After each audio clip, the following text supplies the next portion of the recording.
నమస్తే, welcome to our channel. ఏపీలో మహిళలకు మరో గుడ్ న్యూస్ చెప్పారు సీఎం చంద్రబాబు. రాష్ట్ర వ్యాప్తంగా ఈ నెల 8 నుంచి కుట్టు శిక్షణ కేంద్రాలు ఏర్పాటు చేయబోతున్నట్టు ప్రకటించారు. ఈ పథకంలో భాగంగా 90 రోజుల పాటు 1,02,832 మంది మహిళలకు టైలరింగ్లో శిక్షణ ఇవ్వబోతున్నారు. ఈ శిక్షణ కేంద్రాలను బీసీ సంక్షేమ శాఖ ఆధ్వర్యంలో నిర్వహించనున్నారు. ఇక ఇప్పటికే తల్లికి వందనం విషయంలోనూ కీలక నిర్ణయం తీసుకున్న విషయం తెలిసిందే. 2 రోజుల క్రితం ప్రవేశపెట్టిన బడ్జెట్లో తల్లికి వందనం పథకానికి 9,407 కోట్లు కేటాయించింది కూటమి ప్రభుత్వం. ఈ స్కీమ్ ద్వారా ప్రతి కుటుంబంలో ఎంతమంది విద్యార్థులు ఉన్నా అంతమందికి సంవత్సరానికి 15,000 చొప్పున ఇస్తామని చెప్పింది.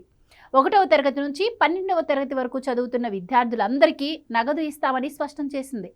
మే నెలలో విద్యార్థుల తల్లుల ఖాతాల్లో నగదు జమ చేయనున్నారు. ఎన్నికల్లో ఇచ్చిన ఒక్కో హామీని అమలు చేస్తూ ముందుకు సాగుతోంది ప్రభుత్వం. ఇప్పటికే మహిళలకు సంబంధించిన ఫ్రీ సిలిండర్ పథకాన్ని ప్రారంభించింది. మహిళలకు ఉచిత బస్సు పథకాన్ని సైతం ప్రవేశపెట్టేందుకు కసరత్తు చేస్తోంది. మొత్తంగా మహిళలకు కూటమి సర్కార్ పెద్దపీట వేస్తోంది. ఇలాంటి స్వయం ఉపాధి హామీ పథకాలకు జగన్ సర్కార్ నీళ్లొదిలాడు. డీబీటీ పేరుతో ప్రజల అకౌంట్లలోకి లక్షల కోట్లు బటన్ నొక్కుతున్నానని చెప్పి అవినీతి సామ్రాజ్యం ఏలాడు. 5 ఏళ్లు అరాచకాలకు పాల్పడ్డాడు.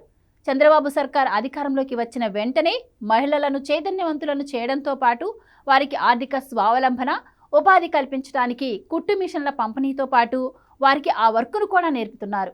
మహిళలను వారి కాళ్లపై వారిని నిలబడేలా చర్యలు తీసుకుంటున్నారు. ఏకంగా 1,10,000 మందికి కుట్టు మిషన్లను పంపిణీ చేయనున్నారు.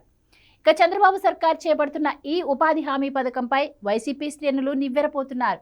ఇవి తమపై వ్యతిరేకతను మరింత పెంచుతాయని, జగనన్న ఇలాంటి వాటిని ఎందుకు అందించలేకపోయారని నిలదీస్తున్నారు. నిలదీస్తారని భయపడుతున్నారు. 1,00,000 మందికి కుట్టు మిషన్ల పంపిణీ అంటే 1,00,000 కుటుంబాలకు చేరువ కావడం అని అర్థం. ఇదే వైసీపీని టెన్షన్ పెడుతోంది.